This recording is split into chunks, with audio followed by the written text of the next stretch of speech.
honest, y'all. The older I get, so I was real honest, too honest, young. Like I had no tact. You still young. Younger, but now, right? She And said y'all younger. don't ask me how old I am. Feel my words. Feel my words. Not just here. I want people to feel my words. Like a refreshing summer rainfall. Like a hug from my grandma paired with a $5 bill. So I decided to do something new. That's right. Right now at this very moment, I'm creating a poetry album. With the assistance of Creative Space Station, I am melodically releasing my vibration into an industry made for music, but not limited to. And you can too.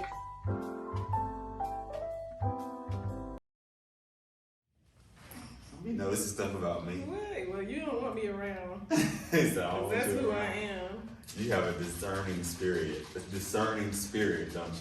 I do, but I don't always listen. That's something that I won't say working on.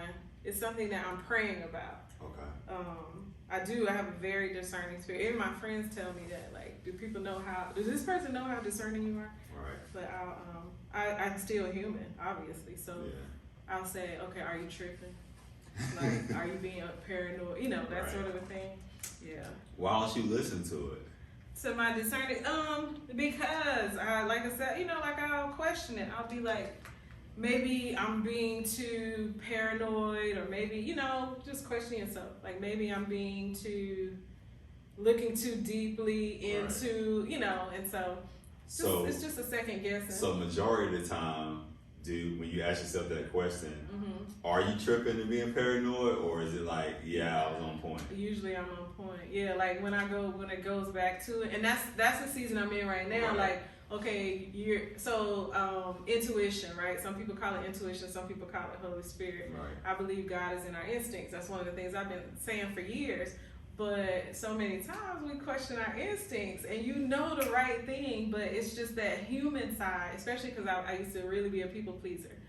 So it's that side that would be like, okay, are you tripping? Like, Right. And then I overly analyze when I should have just gone with the no or the yes or the whatever. And so when you're questioning yourself, you're really questioning God. Right. Yeah. So, but it's important to walk in those footsteps, because then you're not tripping. Right. It's a clear step. It's not like breaking the rules. Right. That's what happened. So you have a discerning spirit. You notice things about people. You're aware. You're observant. Very observant. Yeah. Have you ever been nosy though? I know we said no. I've never been nosy. I'm not. But so when I care, I care. Yeah. So some people don't like questions, so they think it's nosy. I'm a curious person. That's one of the things that I meant to talk about at the event, but somebody told me to talk about my book. They said, Right. they was like, don't forget to talk about the dead detox. And I was like, Yeah, I saw it when they said it too. Yeah. It was church and what's the other guy? Miles. Yeah. And so it threw me off a little bit, because I was about to talk about the reason why I love spoken word and all of that. I told you a little bit why I love it, but I've been, since I was 8 years old, it's this whole why me, like this whole journey. And so I'm not nosy, I'm curious. Like I want to go deep with things. I don't know why. So some people, especially men, don't like questions. Like, especially if you're building a relationship, sometimes somebody might think you're trying to jump too soon, right? So I have to be aware of that. So say for instance how I do my podcast versus how I'm in a relationship is going to be different. Yeah. So in my podcast I got questions for days, because that's who I am. Or even in my life, but in my friendship. See, like let me tone it down just a little bit for these people. Right, and I just observe. But like you can say I lost my whoever, or my friend, let's not put it on you. So my friend lost their mother, right? I'm going to say, oh gosh, I'm so sorry. How old was she? Right. And then you say she's probably like 75. Man, did she? Or say she's 62, a little younger. Yeah. Did she have cancer? Right. So I'm asking those questions because I want to know how to pray for the family. Did your friend have siblings? Right. Those are the questions I ask, not because I'm nosy, but I want to know how you pray for the family. And if somebody comes to me and wants to pray, I don't have to. If I can say, you don't have to tell me anything. But if you're open, there's a couple questions I want to ask. So some people don't like that. But I've never thought about that. Someone could be asking those questions, not even just from a curious standpoint, but more so intentionally. Yeah. So they know how to think about you or pray for Absolutely. you, or that's different. Yeah, that's how I think. But I'm a connector. Like I love connection. I'm probably more of a connector than I am an extrovert, if that even makes sense. No. I'm learning that about myself. I'm a connector. I like connecting with people, not just I don't mean just connecting with people. I mean connecting. Yeah. Like I'm looking at you. I'm understanding and learning you. And Right. yeah. So I'm getting to so I've always been a connector in the sense of connecting with someone. yeah. I've never connected other people together, but I've always been a great networker. Yeah. And so That now makes that I'm sense, understanding that, I'm like, okay, I've always been a great networker. I've always connected with people.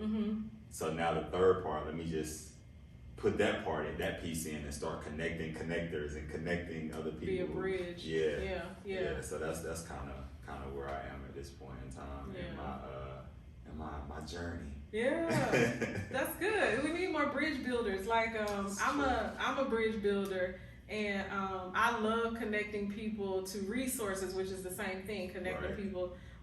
And you do that through networking. So I didn't network for a long time as an entrepreneur, but because I didn't really, I liked the entrepreneurship that I came into was a hairstylist. Okay. So we can easily meet a whole bunch of people without ever leaving the chair, right? Right, without ever leaving your room. Are we going? Or are we just talking? We going. We doing both. Okay. I saw you look over there, so I'm like, okay. We good. But yeah, you can end up kind of isolating yourself. As many stylists never network. Right. Like that's one of the industries where you network the least, actually, but it's an industry that you actually influence so many people. And so as an entrepreneur, as a stylist, that's one of the reasons I came from behind the chair, because the Lord began to tell me there's more for you to do than just, and I knew when I first went into being a hairstylist that I wasn't going to be behind the chair forever, that I had more to do, but I didn't know it was going to be the stuff that I'm doing now. But I just would meet so many people from the barbershop, because I had a barbershop and a salon combined with my big brother. And so I met men, women, pastors, all types of industries, from blue collar, white collar, whatever, all the people coming in, flying in from Africa. I met so many people that I didn't go out networking. And so I didn't know how to do it, really. I walk in a room and kind of be that person that's like, real shy. Yeah, like, who do I talk to? What do I do? Right. And so I began networking by starting a networking group called Visionary Networking Circle. One of my clients, who is also a business owner, we just got close and we started talking about stuff, and we were like-minded. So we were like, we both knew a whole bunch of people that were missing pieces in their business connectivity, resources, and all that. So we were like, let's start a networking group where it's like you don't refer it to anybody outside of the circle. They all have to be within the circle. And then, so you come in here first, kind of like other communities, the Asians, the Indians, unfortunately not the African Americans, but we'll get there. You think we'll get there? I think we'll get there. I think we gotta go through, if more people begin to talk about mindset, right, and how we can release some of the stuff that we've held on to for hundreds of years, then we can progress. But I think more of us, entrepreneurs and others, have to have that conversation, like pastors and so forth and so on. Otherwise, I don't know that we'll get there. Yeah, I'm hoping so. That we'll get there? Yeah, but I'm like, man, like, how long is it going to take? Right.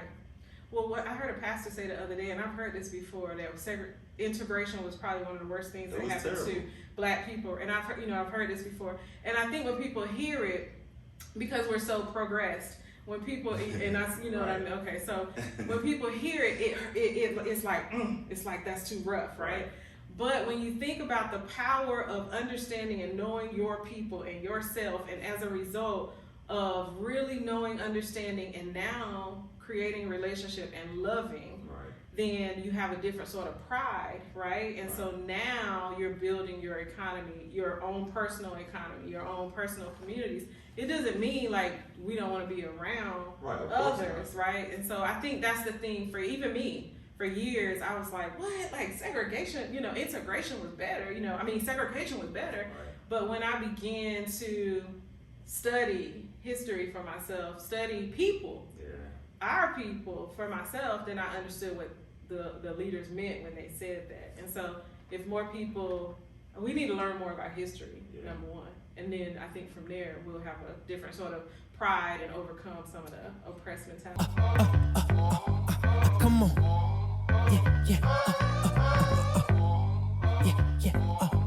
Come on. Oh, I'm sorry, baby, I don't mean to be rude. I'm just a little different from all these dudes. Okay, they riding waves, me, I'm up on a cruise. You feel like me, then you got nothing to prove. I see him trying to do what I do. Even McDowell couldn't move like a move. You think how it look, I'm up on the moon. Got fresh to death and it came out of the tomb. That's cause I got a different type of gratitude. Don't be sour, got my power from the Beatitudes. And we did it the long way, check out the latitude. I'm unapologetically fly, don't wonder why, that's just my attitude. Yeah, that's right, yeah, that's just my attitude. Ooh, yeah, I don't blame you, if I was you, I'd probably be getting mad too. Yeah, I know now that there ain't no better dude. Yeah, that's just my attitude. Okay, that's just... Even Dr. Martin Luther King said it before he died. He was like, I feared I would let my people into a burning building. Yeah, that's what must that have felt like? God, because you live your whole most of your life, leading people and them looking to you, in a spiritual way, and then also from a political stance and a social stance as well. And you're like, this is the path we're supposed to be on. This is gonna make things better. We need to, arm in arm, blah blah. And then you get there and it's like, man, this might have been the wrong ladder. Right. Like I can't imagine what that weight would feel. But I felt like, and this is just from listening to his speeches and reading about him, I feel like he still was at peace at a sense, especially right before he died. Yeah. Because one, he knew they were going to kill him. But then two, he did the best that he could. I feel like it's almost like, I don't know if are you a basketball fan? Somewhat. Like, I'm not as familiar with some of the newer players. Right. So you know Kobe Bryant though. I do know Kobe Bryant. So I thought when Kobe retired, I was like, he's gonna be miserable because he's this hyper focused, super competitive guy. And when he retires, there's gonna be nothing for him to do. He's gonna miss basketball like crazy. Yeah. And it was the complete opposite. He retired and he was like, I left it all out there. I did all I could do with basketball. Right. And now I'm writing kids stories and I love it just as much as I love the NBA. And I'm like, Kobe's tripping. Yeah. But as you kept going on, you see like, no, he's super comfortable with what he did in the NBA. And so I feel like Martin Luther King was just like, even though maybe I should have or could have done some things differently, I did what I felt like I was supposed to do with the information. Yeah, it's a quote that I can't completely remember that I think about, but it's about the jagged edge and a straight path. And so I can't think of the quote, but it's basically what it means to me is that no path is going to be perfect. No path is going to be straight. We're going to trip, maybe even fall, right? But what happens is, the more you fall, you learn how to fall well, right? You learn how to get up a little faster. You learn how to even play it off a little bit. And so that is what I think of when I think of that. Like, nobody can know 100% that the thing that you're doing is 100% the right thing, but you can know and you can feel that you're doing your best, that you're hopefully trying to walk in excellence. And I think that's what I think about when I think of Kobe, when I think of Dr. Martin Luther King, Malcolm X. Like, you think of his journey and his transition And then even people today, like in my, so I'm in seminary right now, and in my class, my professor, it's called History of the Christian Church. We were comparing Nipsey Hussle to Jesus Christ. And so even Nipsey... That's uncomfortable for some people. Oh, it was very uncomfortable for some people. But it was such a good conversation. He had a whole slideshow presentation about it. But it opens your mind to a different lens, a different view. Not trying to dissuade anybody or deconstruct anything, but just to maybe think through like how something could be different. So back to the path. We all want to have the best path possible, and so I think those guys can say, I did my best. I woke up every morning and tried to do my best, and that's all I can do in the end. Yeah. I know you said the word think, and you said you think that these people did certain things, and so that's gonna segue me into a question I ask everybody. Okay. Is who do you think you are? I think I'm so many things, and every day I know that I'm trying to affirm that the things that I think are actually real and true. So every day I'm trying to beat the best that I was, and sometimes I don't know who I think I am. And then on other days, I know exactly who I am. And as I get older, and as I begin to walk in a mindset that focuses more on focusing, and not being everywhere all over the place, then I began to know more than I think. And so I would say I think, right, because tomorrow might be different. But I think that I am first a person who loves people and loves the Lord. I am a mother of a genius. I always say that about her. I think that, so this morning in church, she was writing a poem. So I think that I am an influencer, and she's the first person that I've influenced. And so as a result of thinking about that responsibility, it makes me more accountable in other relationships as well. So I think I'm a person who's always growing. And some people might say I'm hard on myself, but I think that's necessary for the completion of my journey, whenever that will be. So that's what I think. I'm a thinker, a writer. I think I'm many things. I think I'm many layers. I've never ever heard somebody say that they were an influencer and their first influencee was their children or their child. Oh yeah, because if it wasn't for her, honestly, I wouldn't do a lot of the things that I do. It's her that made me want to walk closer to God, made me want to be a better me. Because we all have days where we wish that we could just not. Yeah. And but yeah. I'm still stuck on, because you blew my mind with that, because then we look at influencers as people who are influencing all these people. If you go on Instagram, you got 2 million followers, you're an influencer. Right. But there's so many people who don't esteem themselves at a certain level because they're looking at whether it be social media or media or their friends, et cetera, But in what you just said, even if you take it out of the context of parent and child, we're all influencers in some sort of way. We are. Yeah. So, okay, there's this poem. Nelson Mandela gets credit for it a lot, but it's by Marianne Williamson, called Our Deepest Fear. And there's a line in it that says that there's someone waiting for you to shine so that they have permission to do the same. There's also a scripture, which I think a lot of things come from scripture, but this scripture is in the Gospels, Matthew 5:16. And it says, let your light so shine before men so that they might see his good works and glorify our Father which is in heaven.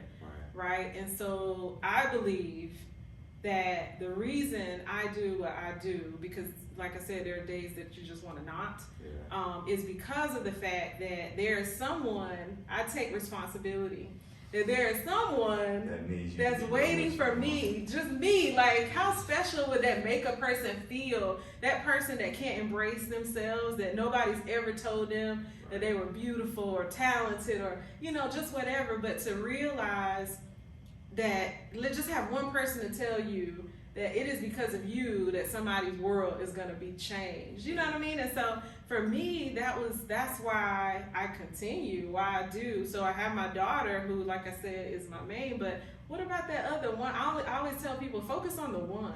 Like, we often focus on, like you were talking about social media, we focus on the likes, we focus on all these different people. And I'm not saying that I don't ever have those days that, you know, I focus on bigger things, but the thing that sustains me is focusing on the one.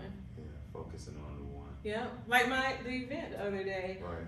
I didn't know who was gonna come. I knew I was promoting. We'll never know who's coming to it. You never know until they show up. Right, but what are you focusing on? The gift, the art.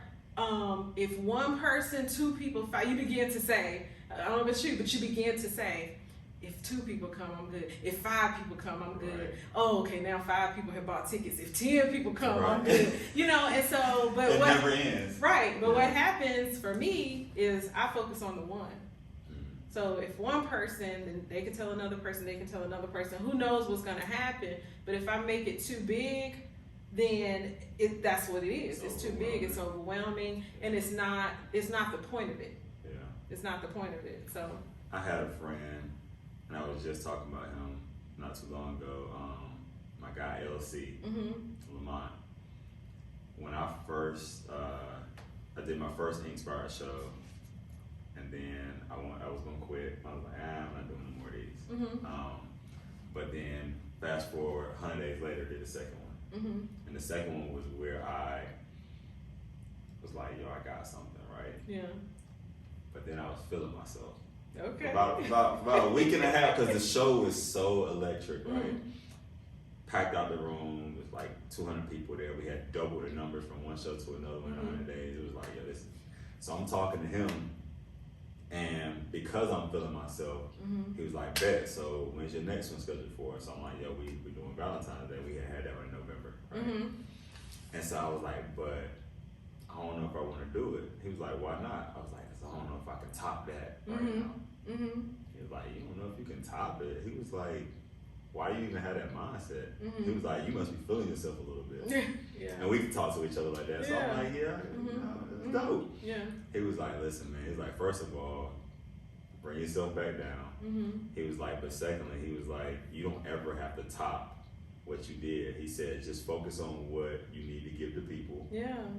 And give the people that, and then it'll be whatever it needs to be for whoever it needs to be for. That's a good friend. And that, when I tell you all the way, and I've carried that with me since that show, and like now I don't get nervous. I ain't worried about, oh, this show needs to be better than this one. This show just needs to feel this way, so that afterwards somebody's are able to grab what they need from it. Right. You know, and that's why focus is so important, and vision.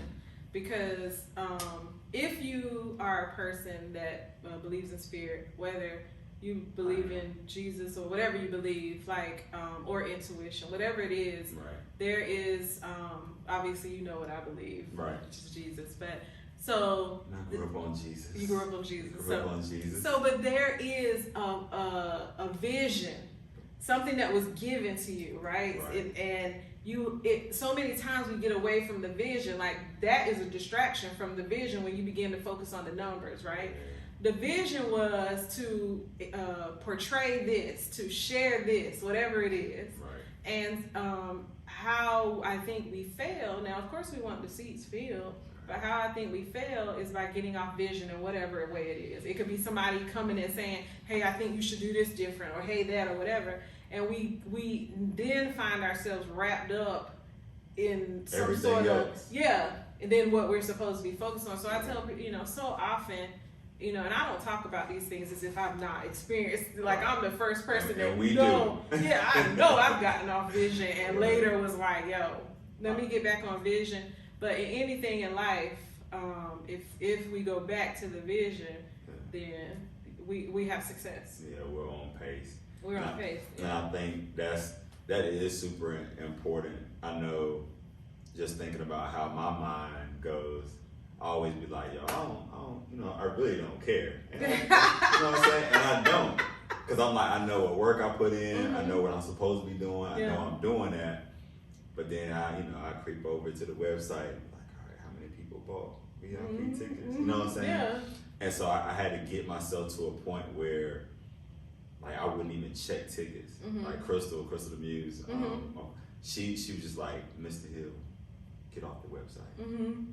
And I'd be like, yo, but da-da-da-da. And I realized when you're doing that, especially when we're talking about events and just in life in general, but events, then when you're focusing on the amount of people and the money that's coming in more so than the vision, then you're really detracting from what it's supposed to be. Same thing when you parallel that over into life. Yeah. When you're focused on everything except for what you're actually supposed to be focused on, then you have deficiencies within yourself. Absolutely. And if you don't recognize those, then they erode you. Yeah. They erode you. I agree. I totally agree. And so I always say this, I'm real honest. Y'all. The older I get, so I was real honest, too honest, young, like I had no tact. You still young. Younger, but now, right? And y'all don't ask me how old I am. No, I ain't gonna ask you. When I was younger, I would say the same thing I could say today, but I just had less tact. But as I've gotten older, I think you realize how essential it is to really have some time to stop, meditate, take a minute, breathe through all of these different things, because we are going to be distracted. And so what happens, I think, back to ego, is that begins to kind of creep in. That's why it's so important to reset the mind every day and to have friends like you just talked about. Because it'll start to me, that's a form of ego where it's like, you don't even realize it. It's so subtle, but it's like, okay, this sort of makes me who I am to a certain degree. Right.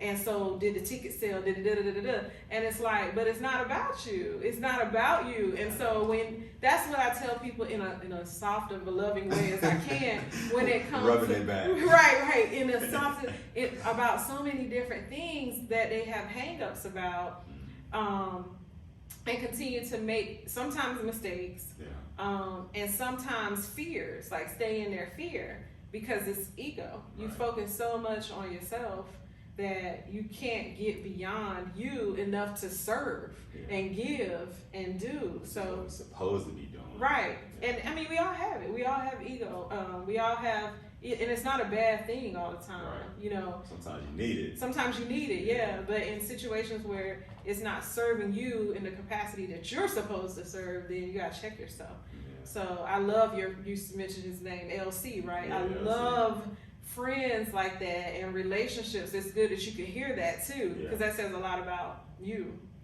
as well. I appreciate it. Yeah, I have quite a few people around me. Yeah. That's good. That will tell me about myself and have. And I think just even being able to hear that, I think that's like, I would attribute that to my family. Yeah, that's good.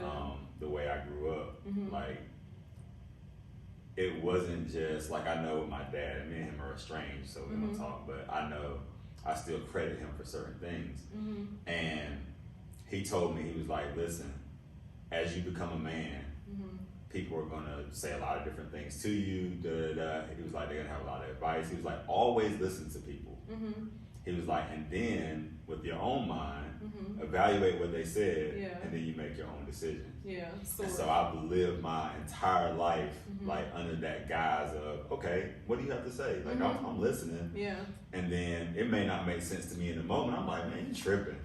But then I'll go in my back room. Yeah. And then when I'm thinking and I'm meditating and talking to myself, then I'm like, yeah, she was right, and then I can do the work that I need to do for myself. Yeah, and that's I think a really good skill. Because so many people get offended by that person that stops and processes. They think like, they feel disrespected or just whatever. But if people only understood how powerful it is for a person to say, let me pause. So this is not a no, this is not a I'm rejecting what you said. This is a pause for me to process it and then, come back and be able to look at it through a different perspective or lens. And it may stay and it may go, but at least I'm giving it an opportunity to not just be trash or not, and not to move too fast. Such a great skill. I think, and it made me think about truth and relationships. So it made me think about like how many people would have gone further in their career, in their lives, in their friendships, so forth and so on, if they just, first of all, came to a person and shared their truth, like LC does with you and probably your other friends, and you guys can do with each other. Just how valuable that is, first of all, in success. But then also understanding that sometimes you do just need to pause and take a minute, not react, process, and then come back to the situation. Those are both two very valuable things that I think help towards a successful life. Why else do you think you have been as successful as you have been to this point? I mean, I would say faith in God, but that's my number one. But also, I think because I care, and I think it could be a catch-22 though, because I always tell people, I'll fight for you probably longer than I should, but I believe that to a certain degree that has been a reason for some of my many successes, because I'll push people, encourage. I should say that's probably a better word. It's just just a longer word.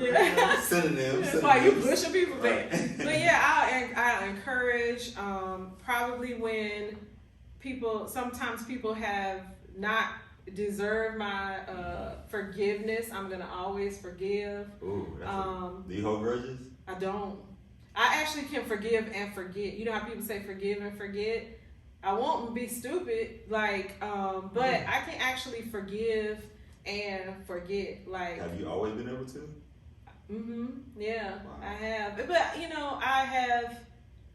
I have always been the daughter of a mother who is like that. Like my mother, if you met my mom, she was at the thing. But I saw your mom. Yeah. I didn't get to meet her. If you meet my mom, all you have to do is talk to her for a minute. Everybody that meets her immediately is like, I feel like I might have been an angel, for real. But my mom is like that, and I think some of her kind of jumped off on us.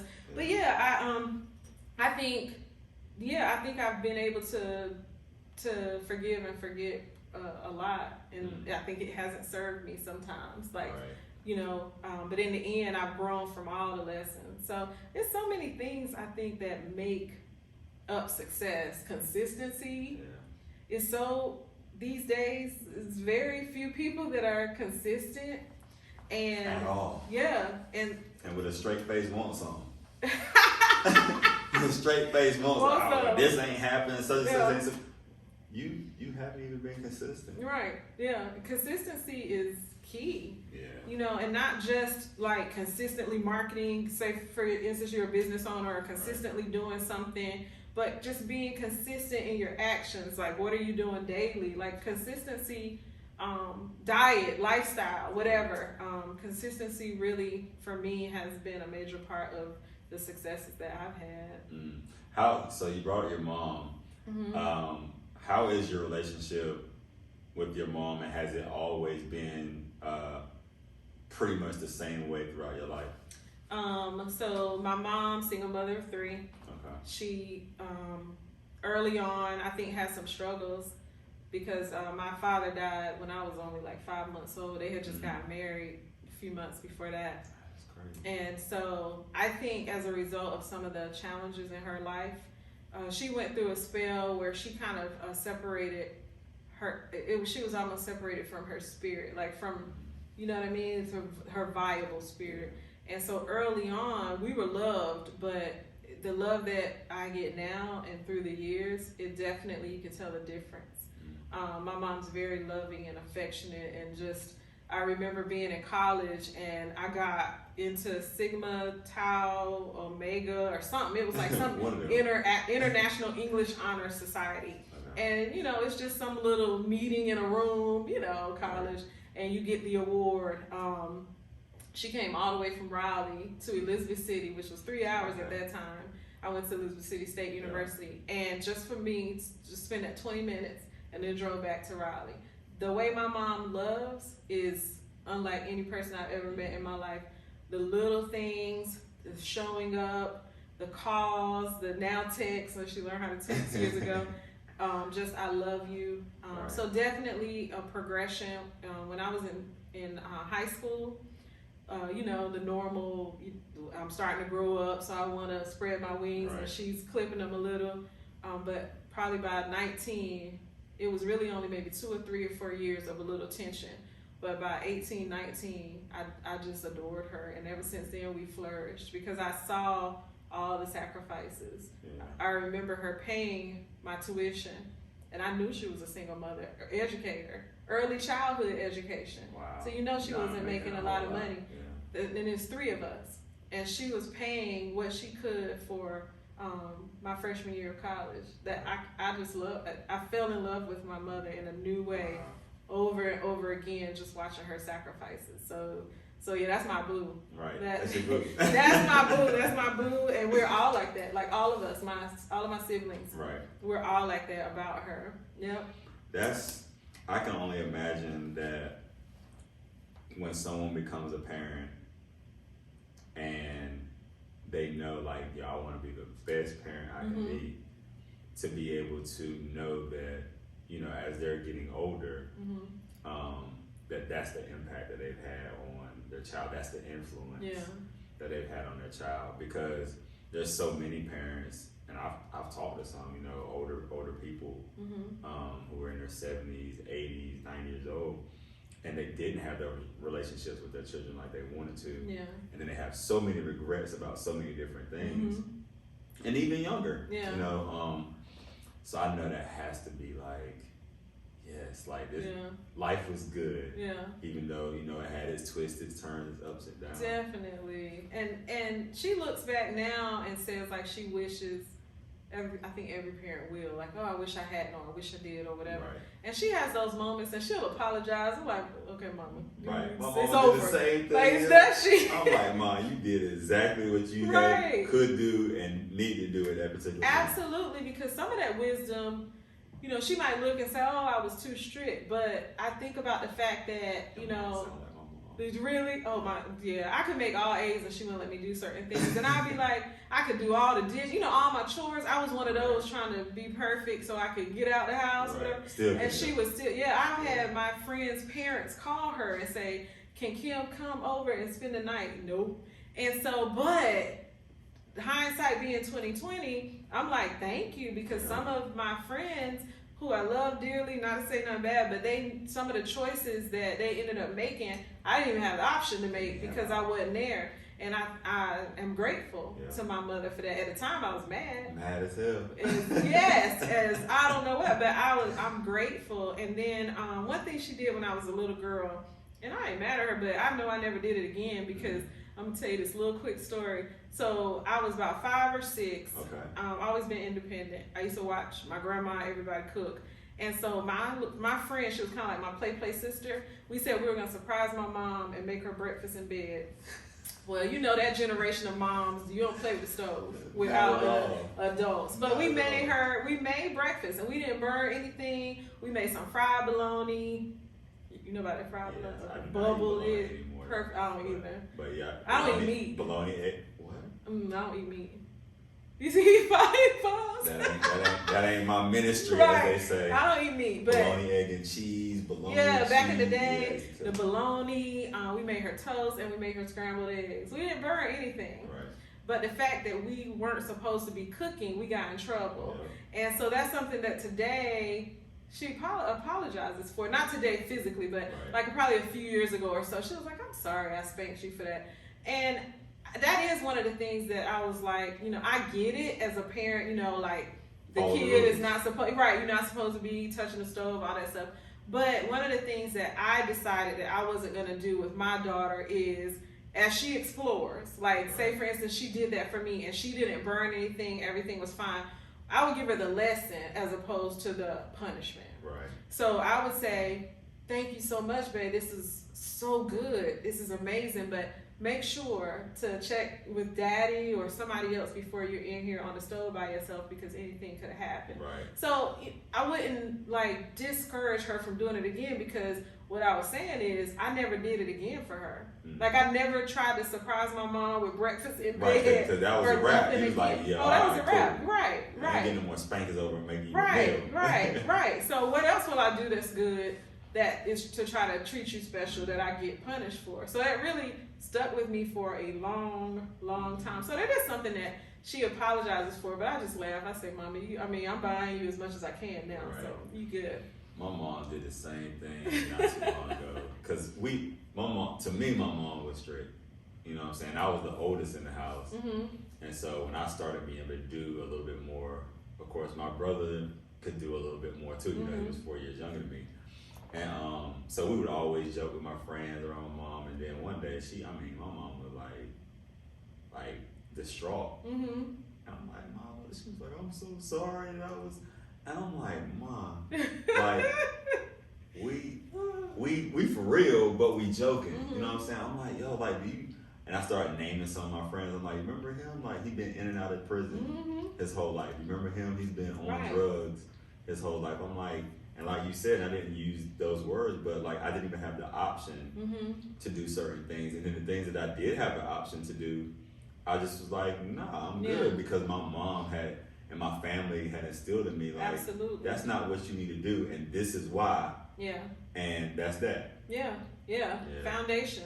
Yeah. That's foundation. And I think it's so important too, if you can, anybody, to go back and have those conversations too with your parents. Like, are there any regrets? Is there anything you would do different? Right. I think that's fun to kind of learn, like, because I think we thought they were perfect, like they had it all together. Right. But then you learn, because it helped me to understand when I started getting older and being like, man, I still have all these questions and just concerns and all this different stuff, feeling like I'm off, and then going to sit with my mom and understanding, and other adults understanding that they were trying to figure it out along the way too. Well, see, I knew just as a kid, like I was like, the way that these adults are living ain't the way I want to live, right? I did think that too. But I didn't realize or think about that they're still trying to get it together. Figure it out. Right. I didn't think about that. Yeah. And it's weird. Well, it's not weird, but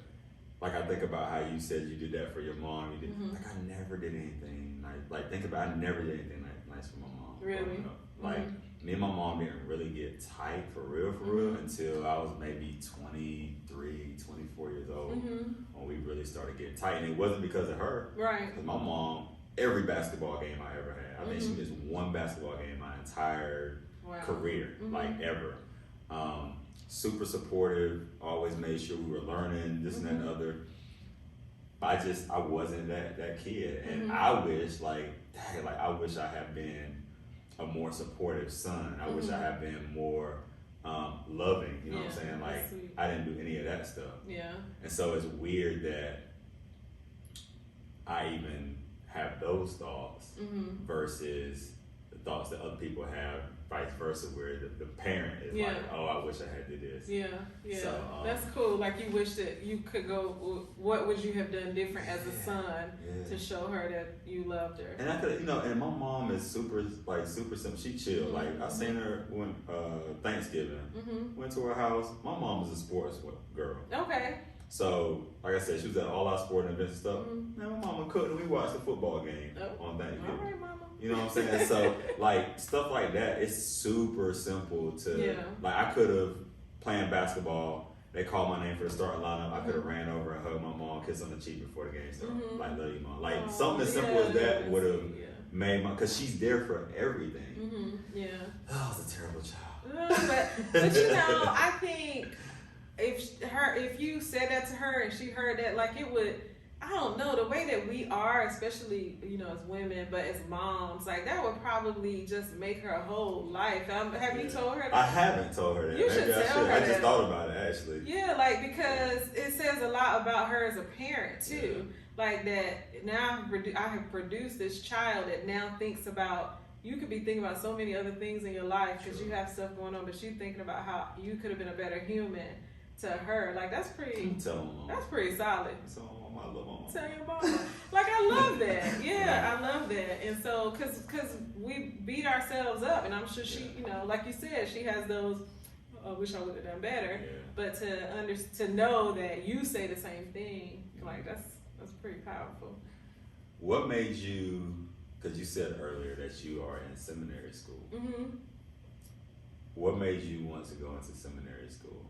I'm always curious when people tell me they're in seminary school. So I didn't want to go to seminary school. Like I did. God said I gotta go. Right, so I didn't want to go to seminary. Right. So, okay, very simple. I said about 2010, I wrote in my journal that, first of all, there's no one, I won't continue to be defeated by comparison. So like, I got this little quote in my head: on your journey to success, do not be defeated by comparisons. So then I said, okay, I got this quote, I got this thought in my head. What is it that I'm supposed to do? Am I going down the right path? This is what I drew out from my life at 18, 19 years old, and this is where I am. What's the next step? Because it's a bit different than what I drew, because you know, life happens. It's a bit different than what I drew. So what's the next step? So I just began to go on this like spiritual journey, because I wanted to go deeper than what I had gone. So this is one of the things I asked my daughter: do you believe in the same thing I believe in? Because I can't assume that she does, because what I've learned for myself is that as much as I went to church, as much as we were there, Sunday school, Bible school, vacation Bible school, all that stuff, I still questioned. When I was 18, 19, I questioned my belief. I questioned faith. I questioned so many things. Right. But I would probably say, if you ask my mother, you know, is Kim a Christian? Is Kimberly a Christian? She would say, yeah. Right. That wasn't necessarily the case at that time as I was exploring. Yeah. And so that's me. I've always been a person of exploration. So like I said, around 2010, I began to say, here I am, Lord, send me, which is a scripture in the Bible, right? And so I didn't do everything right, but I began to pray and seek God in everything. Like, you know, I'm like, okay, what I need to do. And I know sometimes it felt weird, you know, like driving down the street or whatever, you know, just praising, having a bad day. Thank you, Lord. Going to church, learning how to worship because I didn't know how. And just growing in God, just seeking Him for myself, it led me to where I am today, It's because it wasn't a path ever that I saw for myself, like ever. Yeah. In 15 is when I started having the idea to start my group, the Praying CEO. It wasn't called that then. What was it called then? Nothing. I just wanted to, it didn't have a name. Like, I got an idea to bring business women together, and every month we meet and we pray. And we talk about business, and we kind of mastermind, support each other, collaborate. And I just started doing that. I rented a room out at City Club Raleigh, and we had a group. It was about 8 to 10 of us, the first group. Powerful women. Like, I was like, I get these women to come. But powerful women, and even ministers. And I'm starting a group that's like a ministry, right? And so they would call it that. For a long time, I'd be like, no, I'm not a minister. This is not ministry. This is just us getting together and pray, because that was too big. It was too intimidating, because I didn't see that for myself. But that was 2016. Around 2017, 2018, I realized that I was playing with that. That was a big responsibility. And I'm asking God, I'm saying, I'm here, send me all this stuff, and I'm playing. I was playing, and He clearly told me that. So I said, okay, I'm gonna stop being for play. I'm gonna stop playing and really stop running. And that's when I sought out a little deeper, changed the name to the Praying CEO, began to have a little bit more structure behind things.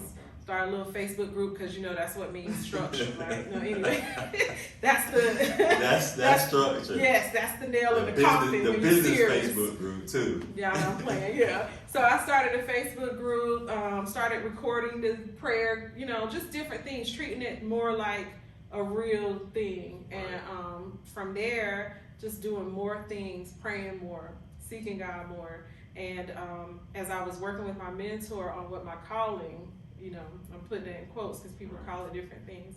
But what that truly was, that's what led me to seminary. That's what led me, because I was talking with this random guy at some furniture store. I was getting a mattress. Ashley's Furniture. It was some furniture store I was getting a mattress, maybe like Mattress Firm or somewhere. Right. And he was saying that he was an atheist. Okay. And then he got introduced to Christ, right?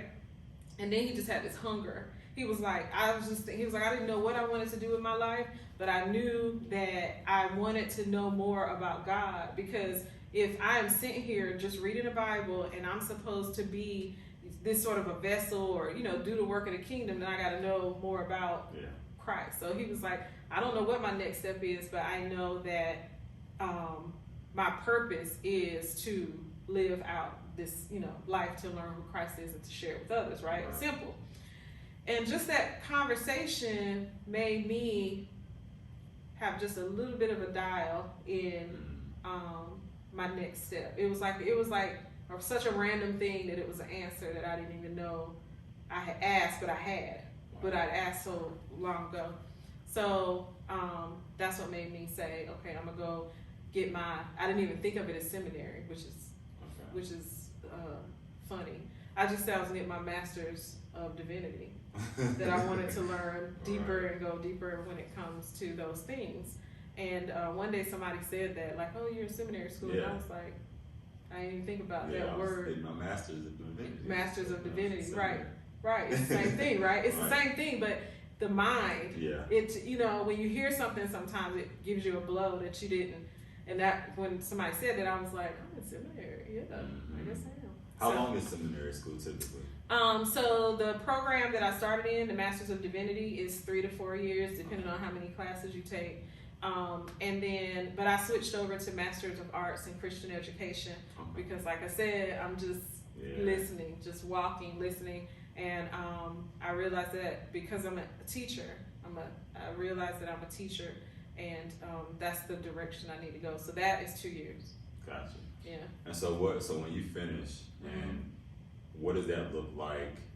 Well, how does that integrate into your teaching? How does that integrate into your ministry? Right. What does that look like? Yeah.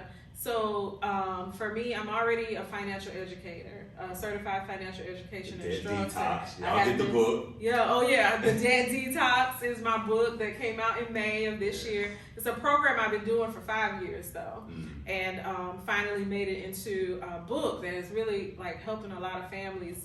And I teach that, but all of my classes, no matter if it's about communications, networking, collaboration, or finance, I talk about biblical principles. So I'd already been sort of ministering without even really knowing, because that's just my core. And so what I plan to do is take that same thing that I've been doing, but go a little bit deeper. I do want more people, especially, so America is an American problem now, finance. But in the African American community, it's a humongous problem. We are taught even less. We are a population of people, a culture of people that are taught even less about finance than any other culture. And it's because you only know what you've been taught. Oh, and if your parent hadn't been taught it, blah, blah, blah, blah, blah. And we don't get taught finance in school. We get taught math, but that's not finance. And so I want to be able to kind of bridge, back to our word, some of those gaps in education. So I've been doing youth workshops, youth financial literacy and entrepreneurship workshops for about 5 years now. Nice. I plan to step that up and run some more programming under that, but it's going to have a biblical foundation. Right. So I plan to merge the two together on a deeper level than I have been in the past. I might be able to help with that a little bit. Okay. the next Inspired show will be a kids edition. Oh, I'm definitely gonna be there.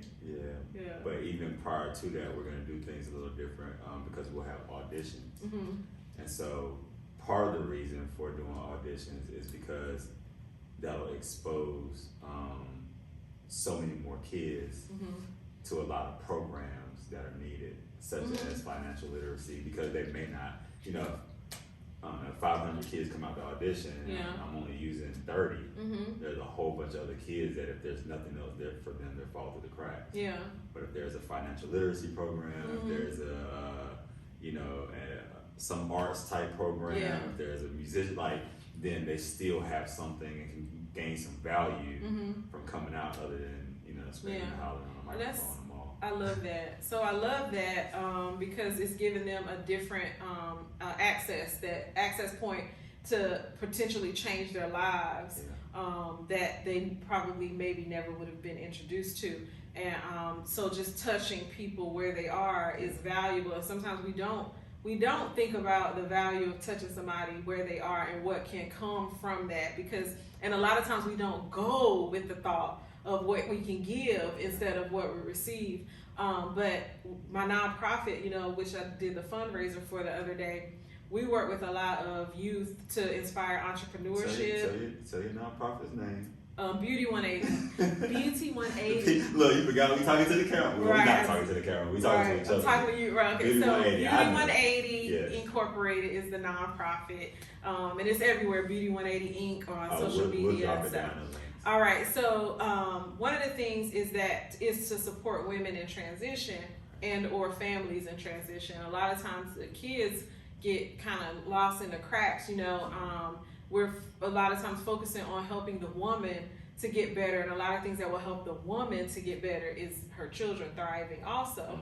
And so how can a woman go to, for instance, a class on resume building and her kids don't have care or those sort of things? So I try to create programs as well where the kids can get nurturing and cultivation. So that was why the financial literacy workshop. We also do couple that with entrepreneurship, so if they can have like a little something to encourage their skill set, whatever their habit is, it could be drawing, then we want to put that on display and sell it $5, $10 to inspire entrepreneurship. And then also we do etiquette classes to talk about the beauty in them and how posture and just certain things really make a difference. So those are things that are really essential to me, in my opinion, and in my education, to really helping kids, each of us individually, just doing our little part to help them to see a different view of things. So I really love that you're gonna provide those sort of access points there. I have stayed away from kids for a while, and so but it's been a conscious thing. Like, I know I have a gift, and that gift is now starting to impact adults. And kids aren't even allowed to inspire. Like, if you're under 18, you're not there, and for good reason. But at the same time, like, I have to be able to touch children in a certain way and expand certain things for them. And so then that's my way of doing it. But then I know so many other people and being connected with so many other people that have a love for kids and have these projects and companies and nonprofits that are geared directly towards kids that they can then benefit from it. It doesn't make sense for me to have this thing that I'm doing over here and be like, now I don't want to expand to everybody when I know that I should be doing that. So one of the things I think with every single access point, anything that somebody is doing that has a kid, that they're accessing children, I think if it's dance, you need to have them have a moment where they sit down and write. If it's singing, a moment where they sit down and write. Journaling, of course, more writing. I believe that literature and writing really helps the mental health of anybody. And so early on, if we began to teach children how to get those feelings out and all of that on paper and really explore how they're feeling, then I believe it changes them. Like, think about yourself. You're a writer, right? think about how if you didn't have that outlet, how it would have potentially changed your life. Like for me, it was necessary, especially through a lot of different things. But so many people don't pick up a pen and paper. So many people don't write. And I mean literally picking up a pen and paper. Have them write, not like an iPad or a phone. But old school. I think it's essential. So my degree is English. I don't know if you knew that. I didn't know. Yeah, my degree is English communications, news media communications, Well, public relations. And then a second concentration in speech language pathology and audiology. But the point in me saying that is that I love literature, I love writing, I love English, and I saw how much of a difference it has made in my daughter's life. And I always tell her, if you can't talk to me, go write it down. So she'll draw or something, but let it out. And I don't know, we were just talking about all the access points that she'll be having at that event. I just think whoever's listening who works with kids, if you don't have them writing at the end of your classes, the beginning, whatever, maybe even about what that experience was that they just went through in those dance moves or just whatever it is. In my book, The Debt Detox, and this is not a plug, a part of that is as you go through each financial step, how did it make you feel? How did it make you feel to forgive yourself? That's the first step. Forgive yourself of the financial mistakes that you've made, because if you don't, you're gonna do them again.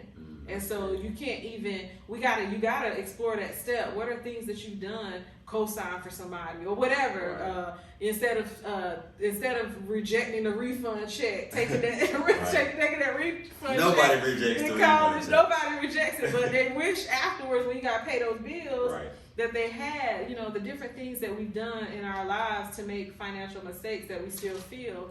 We got to forgive ourselves and move forward. So each step is next. Let's think about this word, think about this exercise, and journal about it. And I'm telling you, it's that journaling part that I get people inboxing me with tears, inboxing me like, am I supposed to feel like this? But it's that feeling, that emotion attached to it that helps them to actually grab hold of going to the next level financially. And really sticking with it. That's crazy. It makes me think, and I'm probably going to implement this, that all the kids that are a part of the Inspired Show, that they actually journal afterwards about their experience about it. I hadn't even thought about that. What I had thought about, which kind of, I guess when you said that, bridged that thought for me, was I want to be able to, because we know kids, they got sports and they got video games. And, a kid, John, is at school and talking to his friends like, I'm going to be in a poetry show. And that may or may not be cool to the other kids. But when they're able to go back to school after that weekend is over and show video of them stepping out of a limousine in a suit, you know what I'm saying, things of that nature, and being on stage in front of hundreds, if not thousands of people, then that can be cool. But aside from the cool part, I think that would be an important piece to have them do that for not just for themselves, but also for their parents. To be able to look at that and say, okay, maybe there's some stuff here that I hadn't tapped into for them that now I can tap into. Absolutely. And it begins to teach them a skill that's beginning to be lost. How to write, how to express yourself, how to communicate, and it'll help get some stuff out, because they hold so much and they think so much. Kids think a lot more than we really give them credit for. They're internalizing so much, and so I think that'd be good to have them just a few minutes. They may hate it at first, but then after a while, somebody's gonna love it. Somebody's gonna explore something that they had never even thought of, and it's gonna make them feel good. So I've never journaled. No? I've never journaled, and one of my really good poet friends, Lee Chapman, who we've made magic together and Inspired, but he journals a lot. Yeah. And he's always like, hey man, just journal, man. He's like, I promise you, like, it'll help you, it'll open your eyes to some things when you go back and read it later. And he'll journal where he's talking to his future self, And I'm like, man, I don't want to journal. And I realized when I really thought about doing it, I was like, I don't actually really want to tell myself the truth about everything. Ooh, thank you.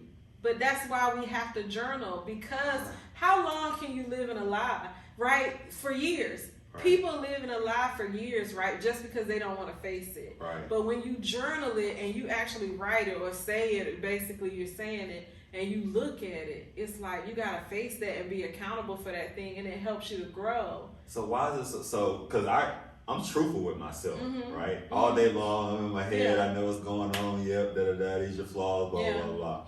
So why is it so hard to go from telling myself Mm-hmm. to telling myself? Because it's tangible. It's tactile. You know, you've actually written it out and you see it. That's a different emotion. That's why people learn, you know, how people learn in different ways, Mm-hmm. because it's penetrating something in a different way. And that's Right. what I think happens. Like you can listen to a song, for Right. instance, and you just be singing it or whatever. But when you actually see the words, Mm-hmm. it has a different sort of effect. Same thing with your work. Sometimes it could be the other way around. Like they read it, and then actually seeing it visually Right. for somebody opens a different door. Transformative. And so that's what I think personally. What I think happens with that process. I stopped for years, but because it was just it's too hard. it was too real. Back to what you just said, like it was too hard to face some of the things that were happening, and I was like, I don't want to journal.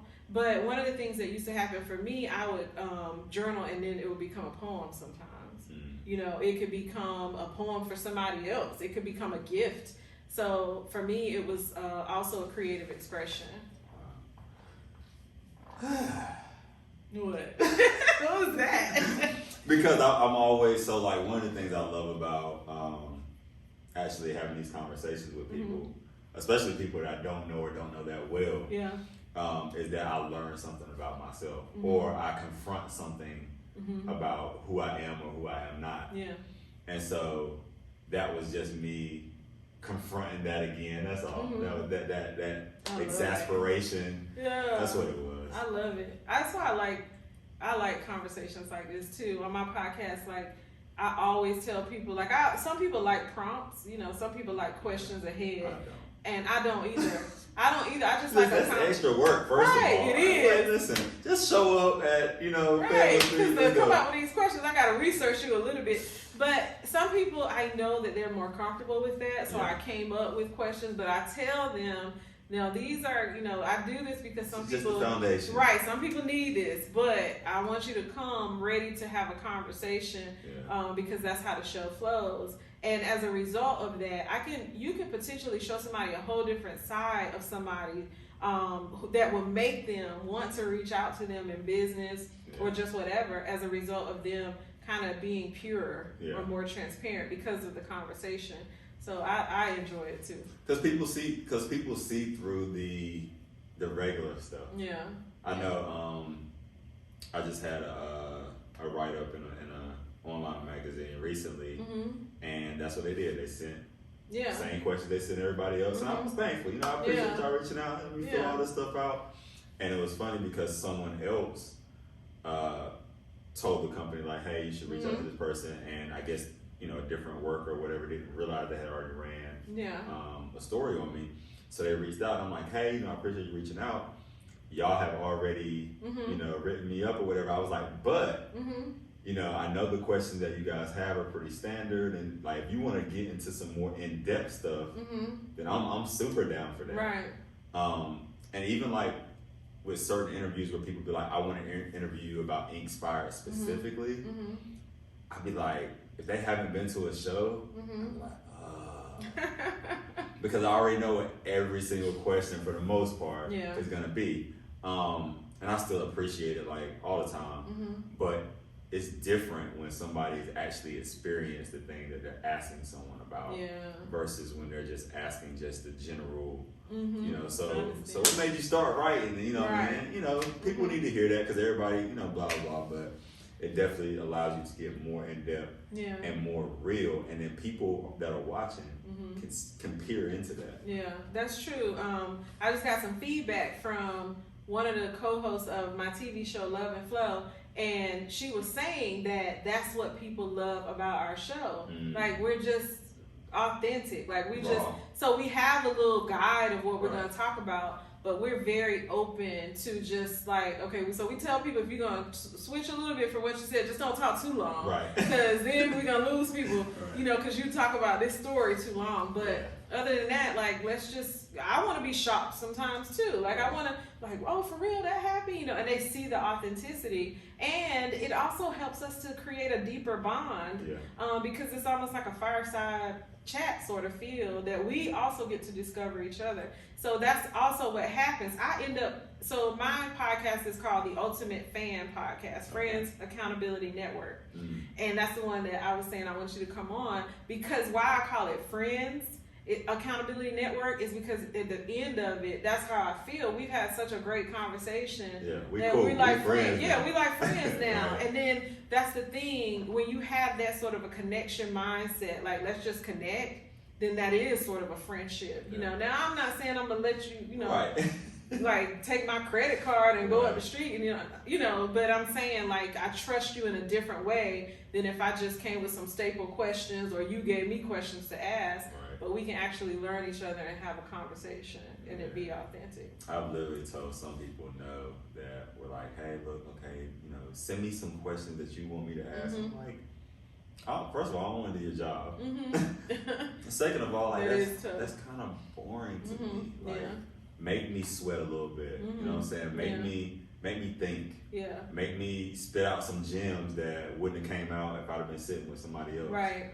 And so I feel like that's just I don't know. I just like those types of conversations. Me too. More so than anything else. Yeah. Like, even in the beginning, you were like, "So are we going?" Yeah. Most people don't know that the podcast has started, and I want it to be like that. Yeah. Like, I don't. Pure. Yeah, because otherwise it's like, all right, and 3, let's go. Hi, Kimberly. Right. And I've literally seen people completely change who they were as soon as the camera's rolling. Yeah. And I'm like, why is he acting like that? Like, just a second ago, he was just regular, and then it was. And so you know, I'm what are you doing? Like, what are you giving people? And what do you think they're getting from that? Yeah. And so I was just like, you know what? I love it. We have that in common. Like, I do that. I'll do kind of a before the show conversation, especially when I don't know a person. Right. I do that, and sometimes I record it, and sometimes I don't. But sometimes when I don't, I still have that same flow. So I'll say, let me go ahead and record. Hi, I'm Kimberly Winborne. We're here at the, you know, and then I have my friend here, my guest. We've just been talking for about 5 minutes, and y'all, we have had so much fun. And so now the audience or whoever's watching it is kind of feeling our vibe, because I'm not just saying, hey, come at 1 o'clock, let's do this recording, and like, hi, what's your name? You know, so I do that too. And I used to do a lot of more in person. It would be like that, like, oh, is it recording? Like, yeah. My shows, what is it? I had a retreat called the Posture Retreat, or anything that I do. Posture Retreat. Yeah, that was with the Praying CEO. But a lot of things that I do, especially if I'm introducing, if I'm going to have spoken word or anything like that. Imani Loud? Imani Loud, yeah. So I have been working with her since like 2017, 2016. Oh, wow. Right. So she was one of the first spoken word artists that I began using when I started doing the Beauty 180 events. So I always tell her, just walk out. Like, I don't want to introduce you. Like, let's just walk out and begin sharing your poem. Right. Like, because it takes away, or your word, it takes away from the flow when I'm like, and now up, you know, we have, and I love that. I love just smooth, clean transitions that go with the feeling. They create an atmosphere. And so that's why, I'm an loud. Sorry. I call her Mani. Mani, that's why I said Imani, because I'm thinking of her name. Yeah, Imani Loud. Imani Loud, That's how it's pronounced. I just say Mani. Yeah. I'm like, Mani, what you doing? Imani Loud. Yeah, so I love her. She was, I've used her, golly, 6 times. I mean, it's been so many times I don't even know. We've worked together in two Inspired shows. 2, okay. Yeah, I gotta get over there. I've done maybe 1 or 2 things with Crystal. I've known her for a little while. Okay. But never really got to work together. Like, we were working on a magazine together, and we did an interview. I want to say that was 2019, 2018. We were working with John Brown. Yeah. Oh, yeah. I remember her kind of vaguely telling me about that. And I was like, okay. So. Yeah, so haven't worked about, known her a while, whatever. So everything begins to kind of come together, and people know people and all of that stuff. So it was through one of them that I saw you. I saw your work. Probably. Well, it could have been either one of them, but probably close to more. Probably. I saw your work. The sketch I was telling you, the art I was telling you about when we met, and I was like, who is this dude? Like, let me find out. Nobody. Yeah, that was powerful. But yeah, so back to what we were saying. Organic. I love organic. That's where we're at. Connections, organic movements of relationships, organic shows. Yeah, it's dope, and it allows you to kind of move through life and kind of go through the waves as you wish, versus trying to force something that isn't supposed to be or isn't time for, things of that nature. I'm big on, I guess I've really been kind of using this terminology over the last couple months for real, but I'm big on not throwing interceptions. Oh. Okay. And I feel like when it's not organic and you're so stiff and you're what I'm saying, you're thinking too much, then that's when you're throwing those interceptions a lot. So and you stay open. Stay open. Stay open. I try to flow, and I know me. I'm a very structured, non-structured person. But if I want a certain thing a certain way, that's how I am. And so even with that, I'll be like, okay, let me make sure I'm kind of fluid in how I do certain things or who I'm meeting and how I'm meeting them, things of that nature. Because if not, then I wind up forcing whatever it is that I want to be this particular way, and then I throw an interception. I don't want to beat me. I love that. Yeah. Interceptions. Yeah, openness is such a odd space sometimes, but it allows for so much possibility. Yeah, it could be such an odd space. Because it's uncomfortable. Yeah, vulnerability is such an odd space. But like you just said, that openness helps you to leave room for the organic, whatever is going to happen in that process. So, yeah. I know even one thing, and I know this is a little off, but not for real. I listen to Eric Thomas quite a bit. And I have not done this yet, but he's talking about how he tips waiters and waitresses when they first come to the table. Okay. And I'm like, why would I do that? I'm tipping them based off of their service. And he was talking about how since he started doing that, even if they don't know who he is, he started getting way better service by tipping them well up front than waiting until afterwards. Yeah. And so for me, that's uncomfortable. You know what I'm saying? That's not, that's something for me that's not organic, right? But I'm like, it probably was not organic for him to begin with, and now it is, and it makes more sense for him to do it because he's seen results from that are favorable. And so I'm like, man, I want to get to the point where I can tip ahead of time and have a certain expectation, but be okay if I just gave you a $20 tip on a $15 plate up front, and if my experience isn't good, I'm still okay with putting that seed in. And I think to your point about all of that though, it's whatever comes natural to you is good that's in your heart, to do that too. It's in your heart. One of the things that I always do when I go out is, and it's a staple for me, I want to say my waiter or waitress's name.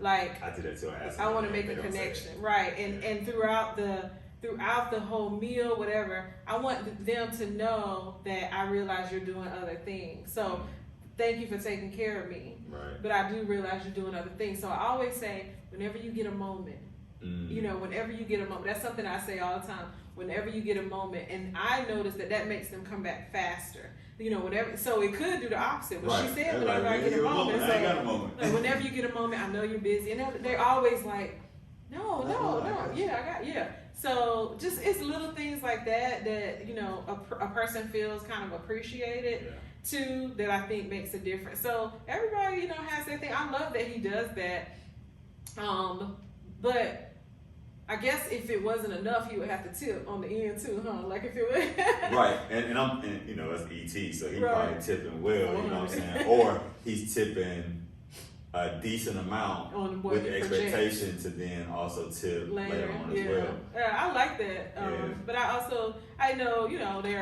are ways of appreciating people in so many different ways. So saying somebody's name, looking them in the eyes, you know, being considerate of what they have going on, even though, because some people are like, you're here to serve me. Right. And it's so many ways that we can treat people so well, you know, grocery store, wherever we go, and just be kind, be nice, be gracious. That's such a lost art. And I'm a mean person.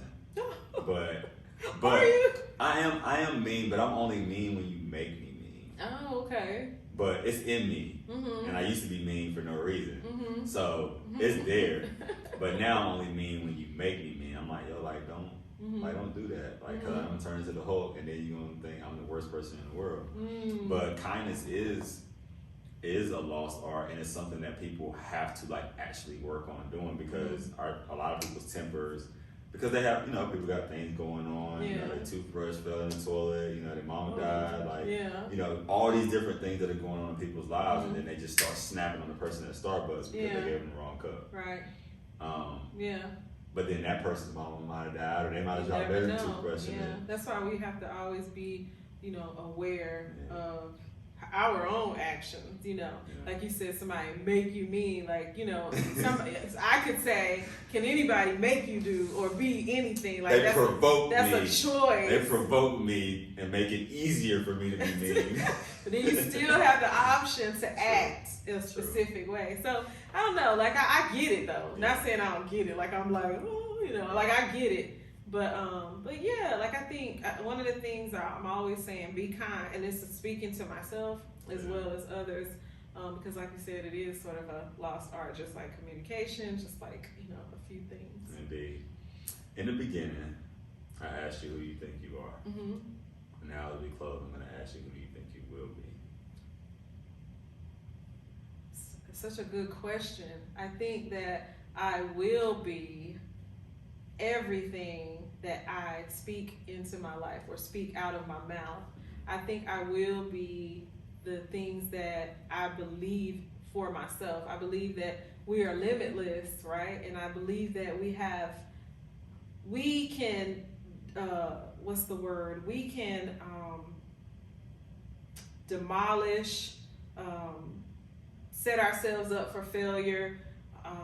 Sabotage, that's the word. We can sabotage our own story. And so I believe that I am a winner. That's something that I say, you know, a play on my name. Right. Born to win, Winborne. I believe that we are born to win, so therefore I am a winner. And that's who I am. I'm a mother. I'm so many things, but that's who I would say. That's what I would say I believe. Who I would say I believe I am or going to be. I am going to be a winner. I am going to be successful. I am going to be the biggest influence to my daughter. I am going to be someone that when I leave this world, someone would say that they were affected by something I said or did, because I am a light for the kingdom of God. Okay. I normally be wanting to say something real deep at the very end to kind of close out, and I ain't figured out what I want to say. So I just be saying bye. That was deep. You said that was deep.